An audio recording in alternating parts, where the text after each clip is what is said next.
Heck, someone as incompetent and average as you becoming a surgeon, it seems the quality of doctors these days is deteriorating. Look, I graduated from Stanford, you know? I'm on a whole different level than you.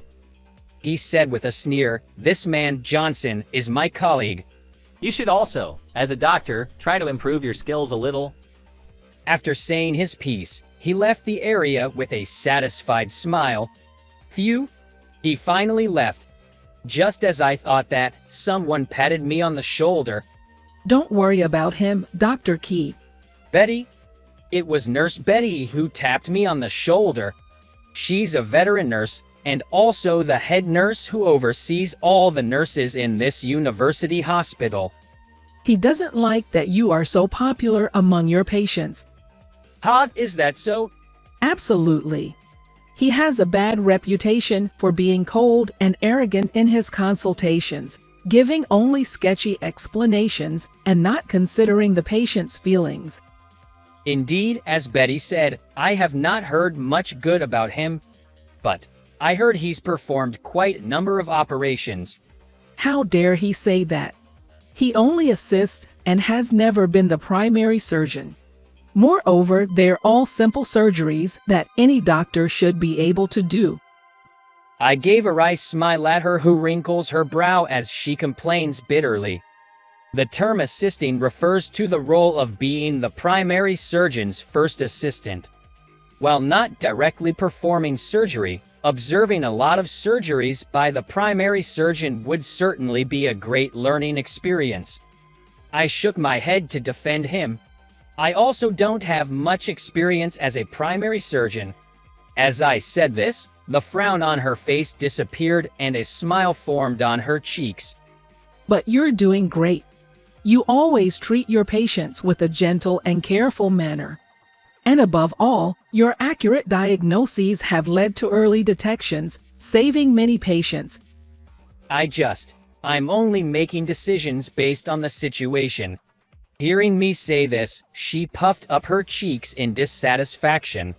There you go again, your modesty. You should have more confidence.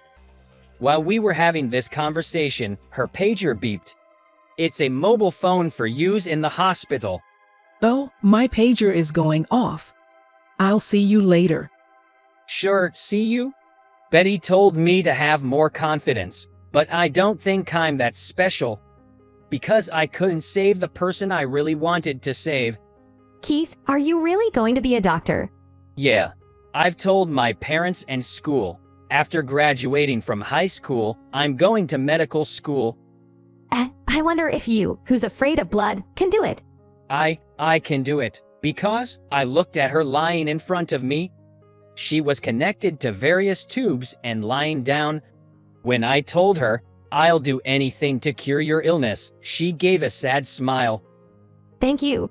Without facing seriously her making such a face, I thought only of my own dream, and simple honesty said, "Wait for me.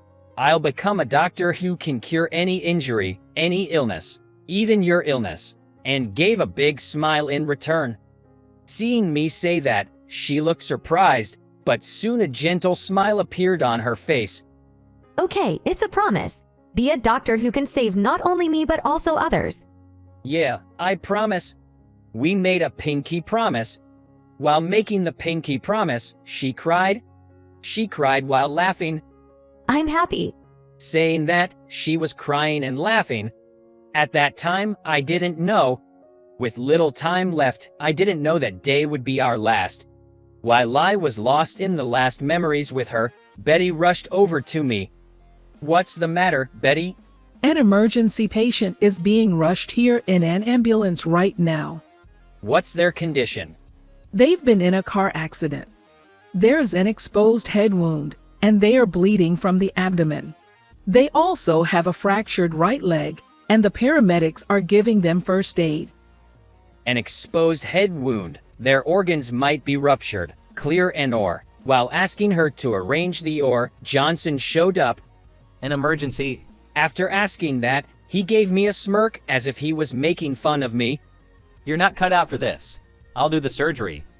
Thus, it was decided that Johnson would perform the surgery, and I would assist. Somehow word spread that I, who rarely performed surgeries, am going into OR, and various parties from the university hospital gathered. But right now, I couldn't afford to care about who came.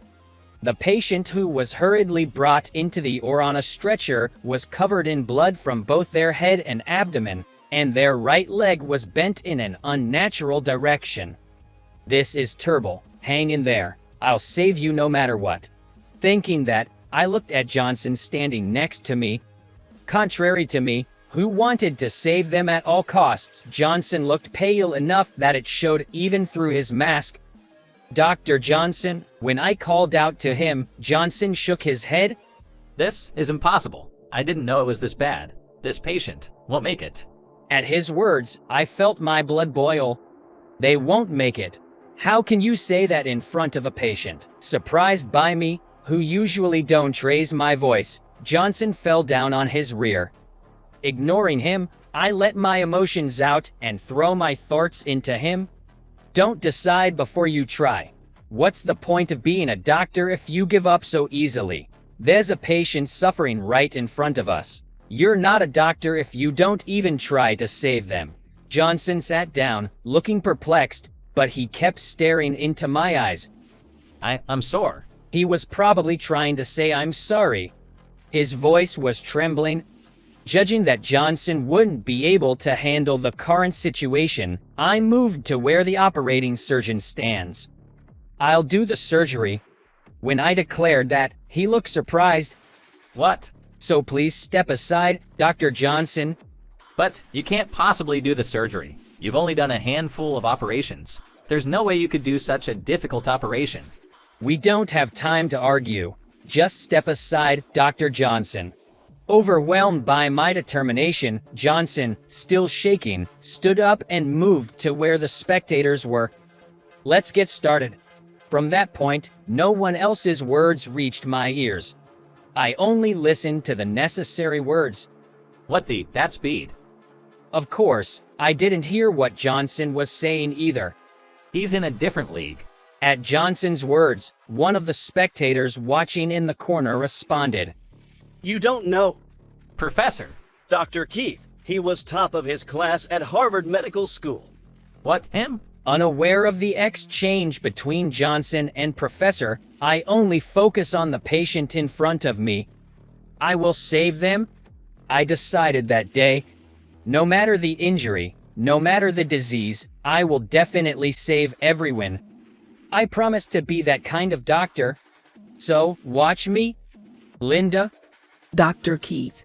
The patient in question is stable after surgery with no post-operative complications. I see. That's good. Thank you, Betty. As Betty and I have this exchange, Johnson comes over with a displeased look on his face. What the hell was that? What do you mean? Not understanding what he meant, I tilted my head and he grabbed my collar, confronting me. Don't play dumb. What was that? Divine skill. An ordinary person. I couldn't have saved them. Johnson, letting go of my collar, dropped his arm down listlessly. He had a frustrated look on his face. I hadn't intended to cause such a reaction and was puzzled about what to do when Professor, who had come to observe, arrived. I must say, that was impressive. To miraculously save someone from such a desperate situation. Truly a divine feat. Professor was so complimentary that I blushed a little and shook my head, saying, "You're too kind, Professor." Then Johnson asked Professor a question. Professor, you knew that he had such skills. At that, Professor laughed out loud. I'm the one who scouted him for this hospital. After graduating from Harvard Medical School, Dr. Keith practiced medicine in the States for 2 years. It was tough to get him to come back to Japan, but I heard he was researching a certain rare disease. We have cases of that rare disease in our university hospital, so I invited him to join us. What? You didn't say a word about any of this. Caught by surprise, Johnson blurted out at me, and I looked at him blankly. Well, you didn't ask. Come on, top of your class at Harvard Medical School, scouted by Professor. Why didn't you mention any of this? I wondered why I had to be questioned so intensely by him. After a bit of thought, I realized perhaps educational background and career history are important to him. Otherwise, he wouldn't have made a point of mentioning that he graduated from Stanford University. So, I said to him, "Titles, that sort of thing doesn't matter to me. I want to save as many people as possible. That's all." Even after hearing this, he was still unsatisfied. Then why? Why don't you do more surgeries as the primary surgeon? Well, his question was certainly fair. As I struggled for an answer, Professor stepped in to explain on my behalf. That's because Dr. Keith is operating on patients that only he can save. Although he has done fewer surgeries as the primary surgeon, each one was a severe and challenging case. But Dr. Keith managed to save them all. Upon hearing that, Johnson began to tremble. So you're telling me I'm not good enough to be on call for serious cases? Professor, completely unfazed by Johnson's reaction, responded cheerfully, "Well, that's about right. After all, you weren't even able to perform surgery on that patient without falling flat on your butt, were you?" Oh no. With that response, Johnson is only going to get angrier. Sure enough, glancing at Johnson, his face was as red as a tomato, looking like he might blow a gasket any second. But Professor just kept going, completely disregarding Johnson's state. Dr. Keith is an excellent physician, and you, Johnson, are not entirely hopeless. You just need to work hard and strive to be like him. With that, Professor said, "I will take my leave," and walked away. Left behind were only myself, Betty, and Johnson. Johnson, looking awkward, as if he was recalling his earlier rudeness. Betty, however, oblivious to Johnson's discomfort, gave me a hearty pat on the shoulder. Whoa, Dr. Keith, you graduated from Harvard Medical School, and you were top of your class. Yes, well, it's nothing to boast about, really. What are you talking about? It's definitely something to be proud of. It's way more impressive than any local university. No wonder your diagnoses are always spot on. I'm going to keep relying on you, Dr. Keith. With that, she started hitting my back again. Once she finished thumping my back, she turned to Johnson and said, "You should follow Dr. Keith's example, too, Dr. Johnson. Even Professor said you're not completely hopeless. Try harder." Betty, she's fearlessly straightforward. Even with his head down, I could almost feel the murderous aura emanating from Johnson. Well, I have to go check on some patients now. Bye. After Betty left, a low growl, lower than usual, came from Johnson. The voice was so deep that I let out a startled, "Whoa." Then, he turned towards me and pointed his finger sharply. "I won't lose to you, got that? I'll become such a good doctor that they won't need to call on you for surgeries." Having said his piece, he stormed off, looking fired up. Seeing his determination made me chuckle. Well, as long as he's motivated. I need to keep doing my best, too. With that thought, I headed towards the examination room I was assigned to. Fast forward 3 years, I managed to establish a treatment for a particular difficult disease. It was the same disease that had taken Linda, my former girlfriend, from this world. I did it, Linda. Finally, I can help people suffering from the same disease as you. I really can save everyone now.